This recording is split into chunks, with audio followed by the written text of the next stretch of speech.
Welcome to today's Power Platform Daily Brief with myself, Ian Connolly, and Mark Christie. How are you, sir? I am good. Thought we'd change things up and see if you could get the date right without me butting in, Well, and it worked. today's date is the 12th of September. It didn't work because I didn't actually say the date there, but it is the 12th of September today. And Yeah. We normally do it the day before, so I'm thinking we're recording this for tomorrow. My little mind has just totally fried in those 3 seconds. yeah, Happy Thursday to everyone. happy Thursday. It is at the moment. I have a pretty dreary Thursday as well. It's raining. I've got the log fire on. I think that's just more for effect, to be honest, than anything else, but it's nice and cozy in my room.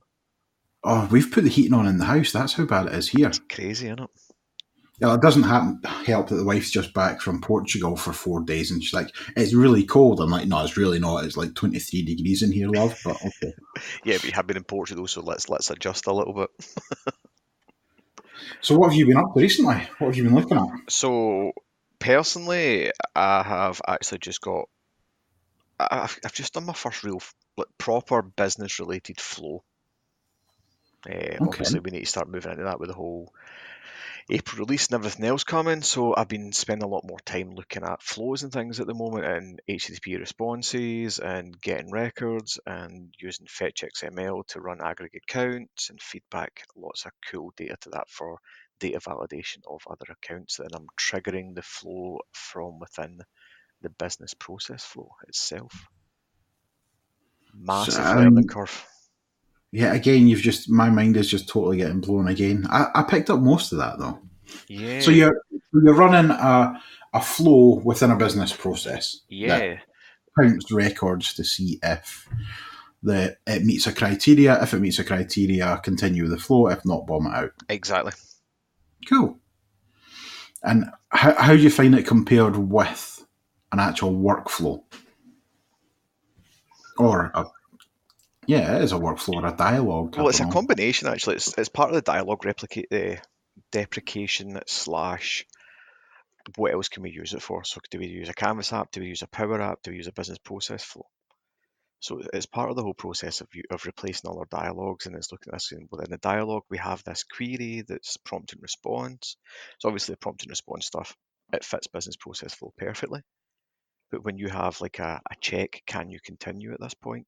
And that's where the query was running in Fetch XML and the dialogue, and then using counting and things like that. So it was a little bit weird looking at that first off and then saying, how can I get that? And then finding a little bit of a workaround hack, different way of doing it where you're using the HTTP response to query through Okay. Azure, the fetch XML, and do the aggregate count and return it. But I've got 5 or 6 different counts that I need to do for various things. So Right. that's Okay. powerful. It's awesome. The feedback you get from Flow is awesome because you can see when it's failed.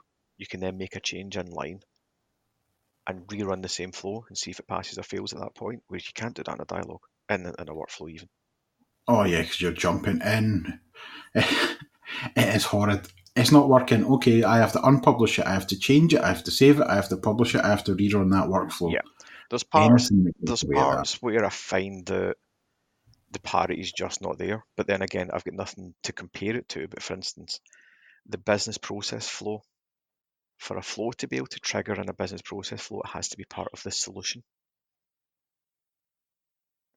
So Yeah. if you create it out with the solution, you can't add it to your business process flow Right. Okay. So you have to create it from within the platform. from within the platform. But even if you go to my flow or flow and create it there, and then try Yeah. and add it to the business process flow, it's not there. It actually has to be within the solution, which contains your business process flow.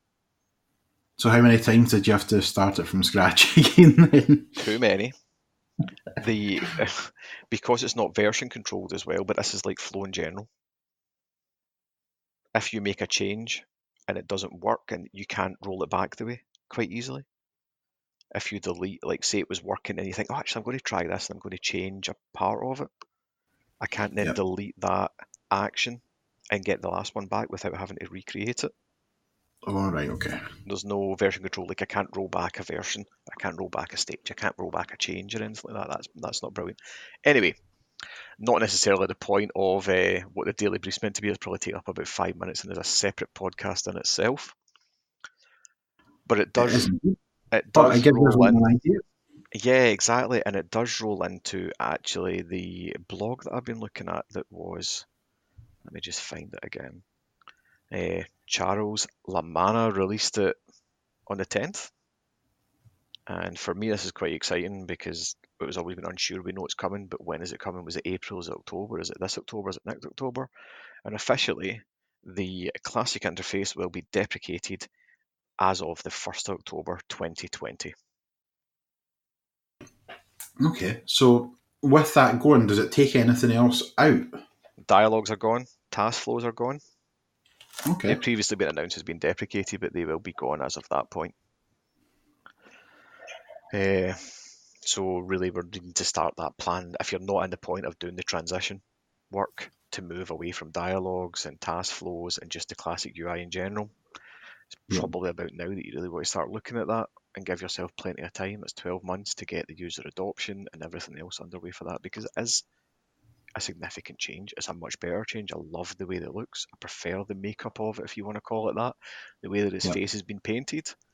But I think it's, And even just the Wave 2 update recently that's made the lines smaller. I mean, you know how OCD I yeah, get, so making it cleaner. I mean, I think there's going to be a big shift to everyone over the next 12 months. Well, I mean, let's be honest, it's not even 12 months. You're going to be 3 months planning and you're going to have 3 months testing at the end. So you've really got probably 6 months worth of let's get all of these dialogues gone. yep.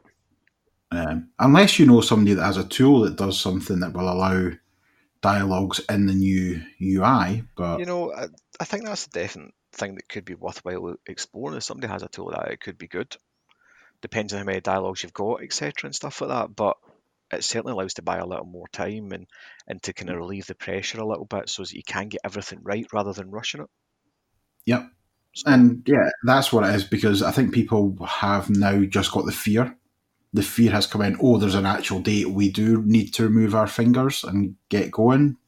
yep, And I think if there's something there that could continue your dialogue for that little bit longer until you decide what the best business process is for it, then it would be good. exactly that. It's about validating, is it still worthwhile all the time, and that's what you should take advantage of when you've got a change like this coming in. It's Yep. looking at it and saying, this is how we currently do it. Should that continue? Do we need to do this? Is that still valid? And that's Yeah. part of where we'll drive a new business process flow. And that's why I don't think you should lift and shift. Exactly. Yeah. You should take the time and change it, or at least validate it.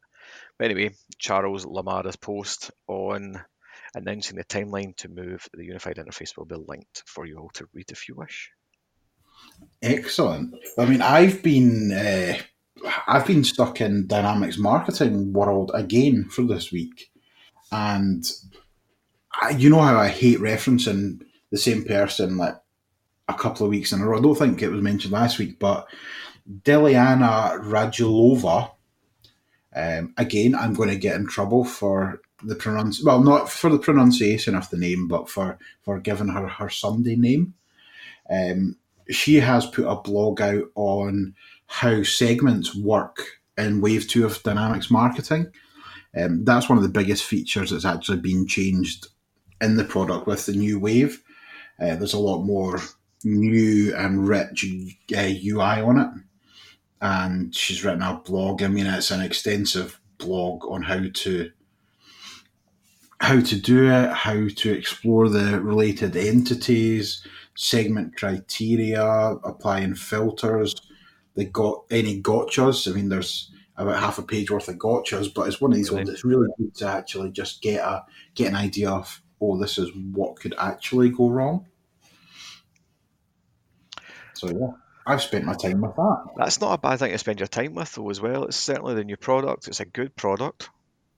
I've Yeah, not really looked at it yet, so definitely one for Deliana's blog to go and have a read over. For me, I think she seems like she's doing a little bit of a series on marketing, which I'm interested to read on, even if it's just for FYI information for me, so that I've got a little bit of it in my back pocket to understand what's happening. Not a bad thing.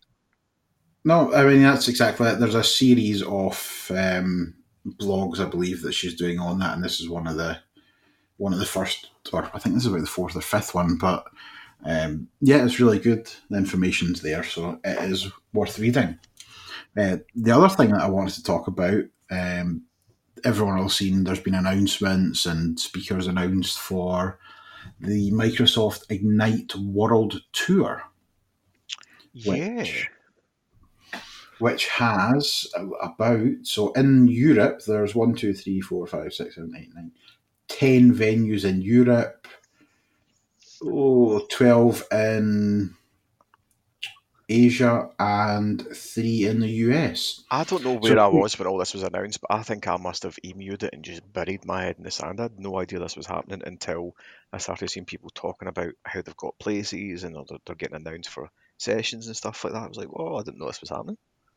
yeah, so it kicks off. So the main Ignite um, conference is the first week in November, and basically straight after that it goes into the 13th and 14th of November in Paris. So you've got kind of Paris, London, Milan, Prague, Copenhagen, Zurich, Amsterdam, Madrid, Tel Aviv, Berlin, Stockholm, Tokyo, Beijing, Shenzhen, Seoul, Osaka, Sydney, Singapore, Shanghai, Hong Kong, Mumbai, Bangalore, Mexico City, Sao Paulo, Toronto, Washington, and Chicago. So that runs. There's only 2 that are running as part of this year. Sorry, 3 that are running as part of this year. The rest are all kind of quarter 1 next year. But there's so many different events that there's bound to be one near you that you can head along to. Yeah, the community is strong with this one. Yes, exactly. So there's some awesome speakers announced. Some of the venues look really good. So Yeah, there's something that's going to be a couple hours away from you. And if you get the chance to, if you don't get to go to Ignite itself, this is going to be the next best thing that you can go to. yeah, it's So going it's to be. in London the 16th and 17th of January for anyone based in UK. So you can head to that. It's middle of January. Then you can head up to Scotland at the end of February to come and see me and Ian. Yep.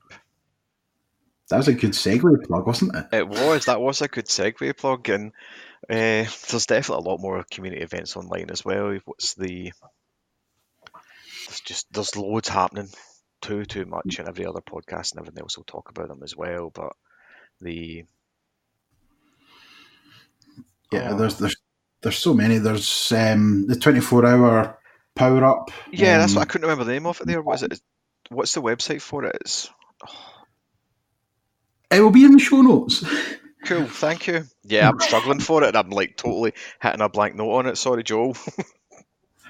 So yeah, that is part of the 365 Power Up group who are running this event. So there are 24 speakers talking for an hour each over a 24-hour period.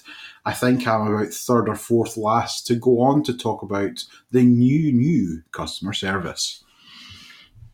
So It's the xrmvirtual.com there we go. Power Platform 24. There we go. We have the link. Again, it'll still be in the show notes. But awesome, that was a really poor ending from me at that point, and I probably need to go and get a cup of tea or a Right. coffee or something after that. I was going to say bury your head, but yeah, tea or No, coffee will do. I need to unbury my head, I think, is the key here. Awesome. Right, we will catch everyone next week. Peace. Howdy. Bye.